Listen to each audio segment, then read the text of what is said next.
In the first part of this mini-series, we did some bogie work.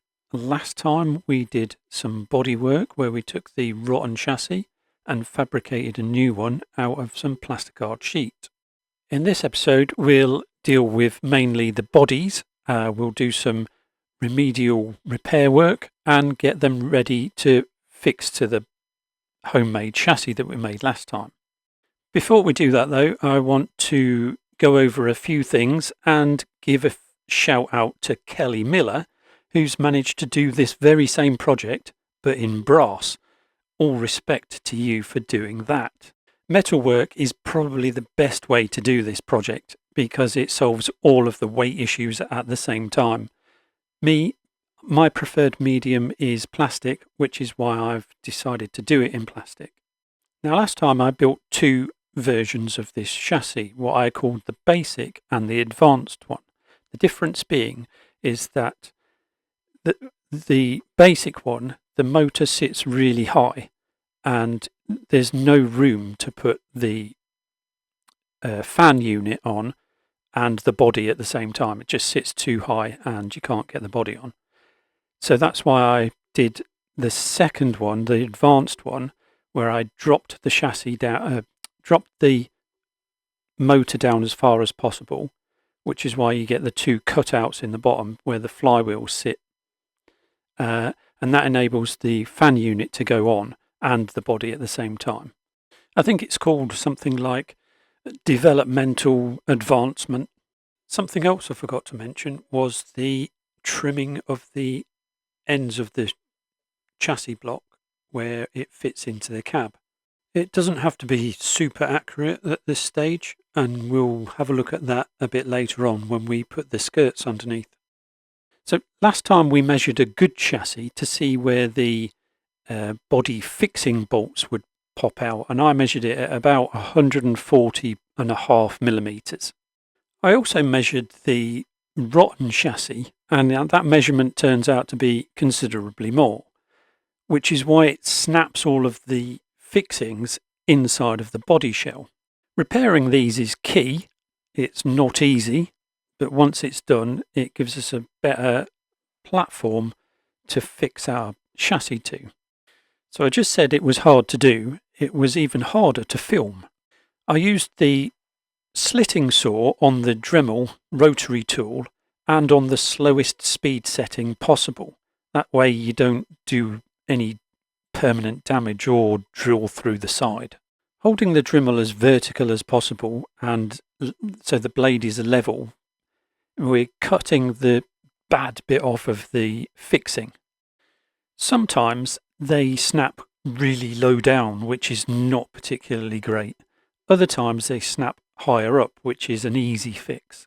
I was left with quite a lot of offcuts after fabricating the chassis, which is great because it means that you can chop those offcuts up into tiny little pieces for other jobs. So these are 80 thou plasticard squares that I chopped up, and they're going to go straight onto the fixing blocks inside the body.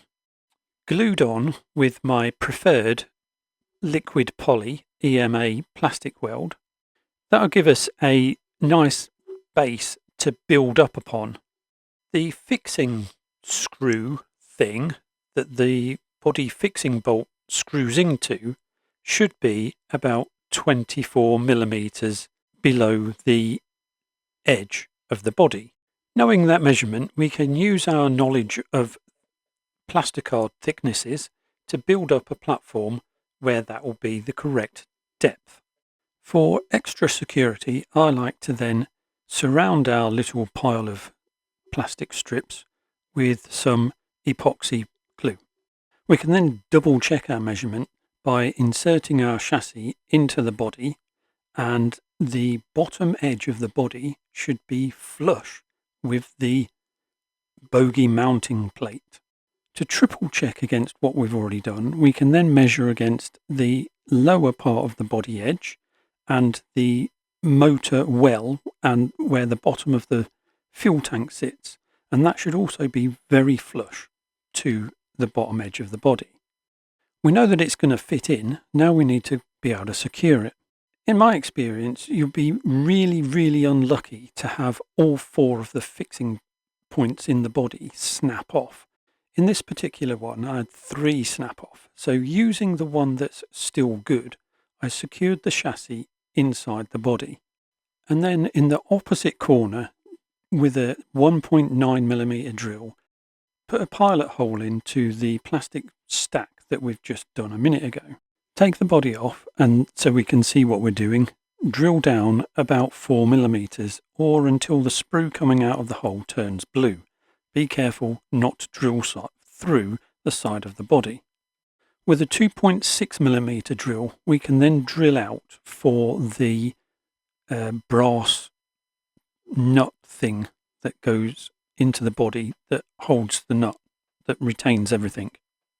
Hopefully we should have salvaged that at the beginning before we started doing anything else. I removed all of the grills out of the side of the body so we can have a better look to see what's going on next, where I'm going to flood the hole with liquid poly cement. That should soften the plastic up enough to force fit the little brass screw thing. Now, because I'm using liquid poly, that shouldn't gum up the threads on the screw or the bolt, because the excess just evaporates, unlike super glue or gummy type glues. A little bit of a twist should help the melted plastic grip right into all those serrations on the brass nut thing. Being aware that we need to keep the bolt 90 degrees to everything so that it's not bent or twisted in any way. Otherwise it just won't fit when we try and push it through the hole of the chassis.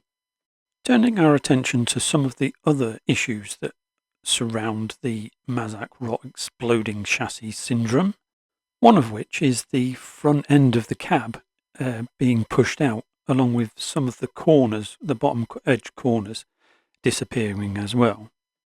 I've cut a piece of 20 thou plastic sheet to fit in the bottom of the cab, and once we've flooded some liquid poly in there to seal it to the front of the cab, it should be okay.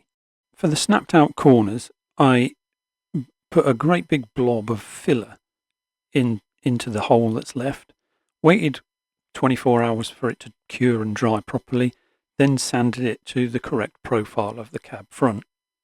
Another common issue is a snap between the cab and the main body, and this one's quite difficult to fix because it tends to bend upwards as well, and there's a lot of stress in the body. Flooding more liquid poly into the affected area, and with another piece of styrene strip cut to size, this should hold everything in place really well. Although you have to take the stress out of the body where it bends upwards. I couldn't find any clamps, so I had to hold it until it had gone super tacky, and then come up with an ingenious idea of weighting it until it had dried completely. This little repair job sometimes can interfere with the cab inserts when we go to put that in later, and you might have to modify that in some way so it sits correctly so that the LEDs poke through the body. I think I'd be right in saying that the first 2 models that Hornby produced that suffered with this Mazack rot problem was a blue one and a green one, and they both had the bottom skirts surrounding the buffer beam. Now these are really easy to get on when we're doing it like this. We detach them from the old buffer beam cab floor and then glue them on some 40 thou plasticard that we've inserted underneath the cab, fabricate a new buffer beam that can also go in place at this time, take the body off of the chassis again, then glue up everything that we've just put on properly. For extra security again, I'm going to drill out the holes with a 1.4mm drill, not quite all the way through, using your finger as a stop. Then the screw should just self-tap itself into the plastic. And because we haven't gone all the way through, it will put a little bit of a pimple on the upper side of the cab floor, we can just take that off with a file. That should put us in a position where we can comfortably marry up our chassis and our body, and they go together like they should. That's about it for this one. Next time I'll do some body detailing, the stuff that's missing. We'll also do some paint and final assembly. I might split it into 2 videos depending on how long it takes, because I've got 14 of these things to do. I never thought I'd say that I'd be sick of the sight of a 31, but I'm getting that way at the moment. I want to do something else just to take my mind off of it as well. So thank you all very much for watching, and I'll see you in the next one.